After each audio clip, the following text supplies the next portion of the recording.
Hello.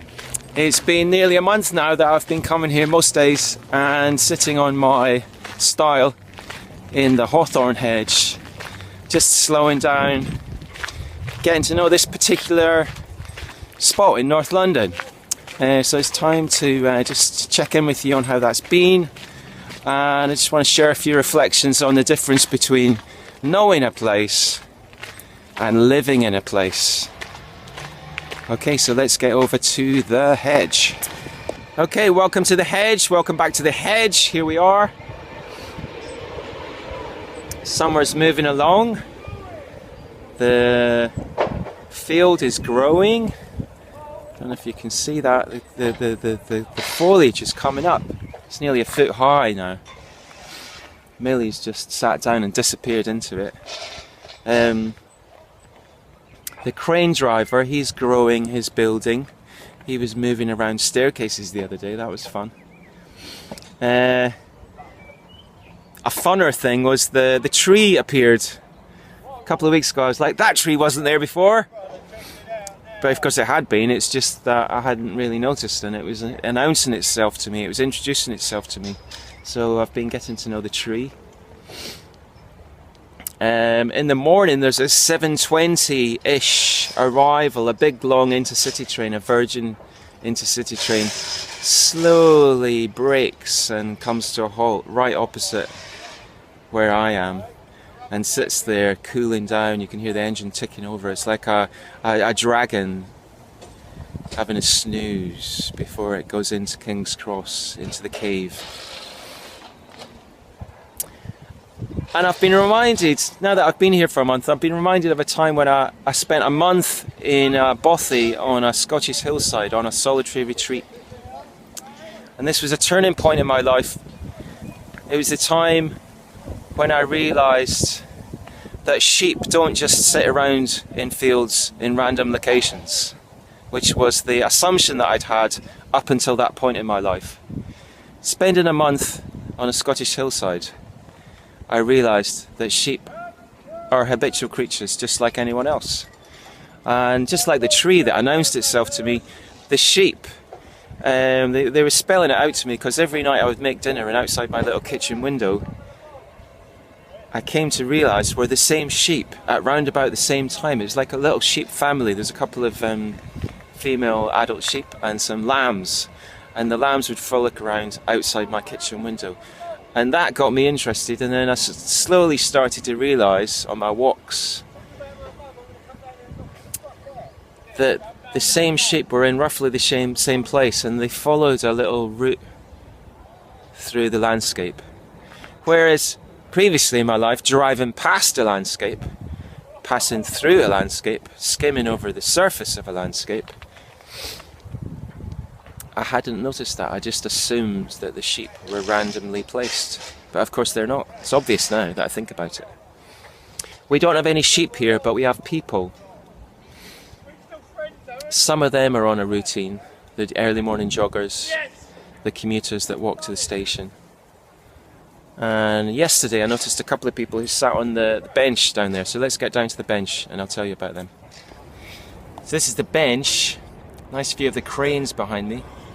Different perspective on the field. And yesterday a couple of women sat here. I think it was a mother and a daughter. And I'm not exaggerating, they spent about 20 minutes scrolling past images on their phone without speaking to each other, without looking around them. Presumably they were aware enough to stay upright, but it was just a handy place. Millie's trying to get into my bag. Millie, off the back. It's just a handy place for them to enjoy their internet connection. Yes.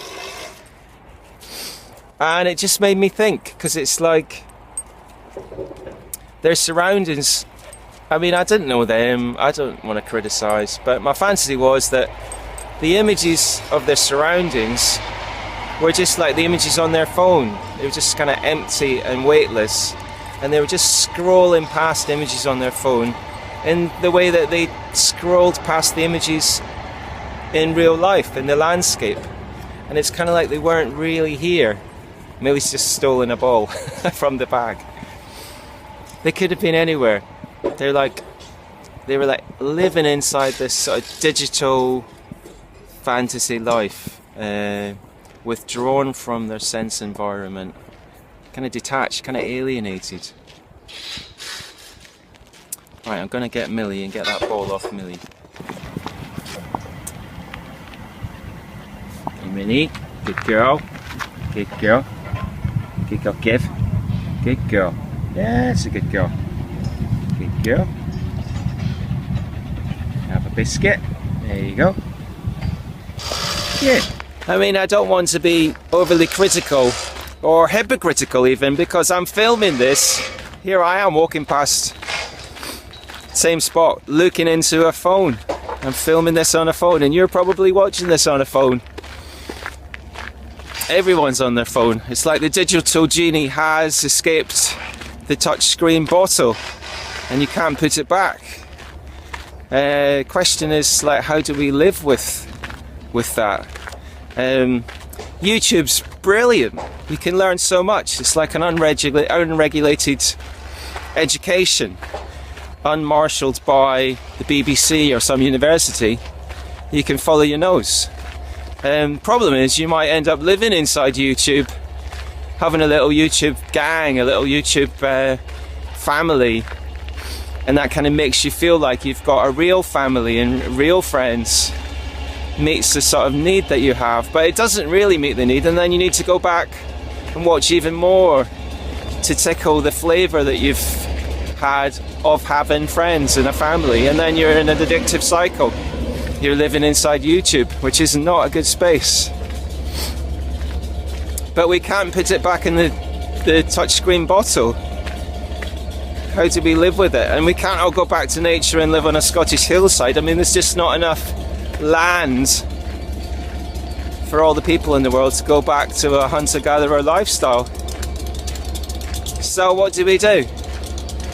Well, you can start by sitting on a hedge most days. I think we need to get back to where we are and check out how we are when we slow down and just get to know a place. That's like a protest. Me sitting in the hedge is like a protest against the machines. Back in the hedge, back to the bit part protest. Looking into a phone, breaking out of a phone, inhabiting my senses while broadcasting through a phone. If you can handle that paradox, keep watching. So what's my slogan? Think globally, act locally. Small is beautiful. E.F. Schumacher, that's a good one. Small is beautiful. And Wendell Berry, he wrote this wonderful essay called Think Little, rather than think big, think little. I think that's what's happening to me as I hang out in the hedge. I'm tuning into smaller and smaller scales of observation. I'm tuning back into that quality of connection that I once had when I was little and I'd only really lived in one place and I didn't know what alienation was. And who I was and how I was where I was. It was like I was off my place, and my connection to my place kind of made and shaped me.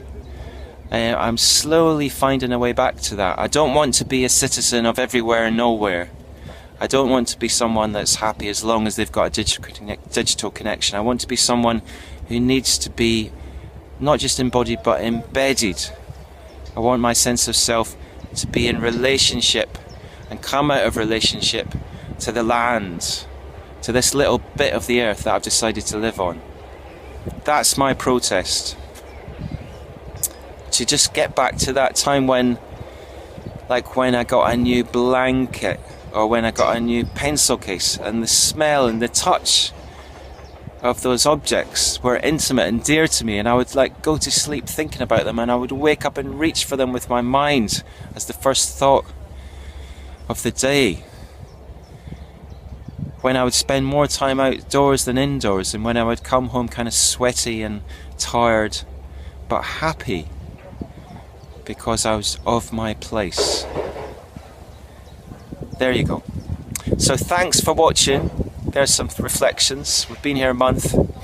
Do subscribe, do share, let other people know that I'm hanging around in a hedge. and I'll see you next time in video. Okay, so thanks so much. Brilliant. See you again. Bye bye.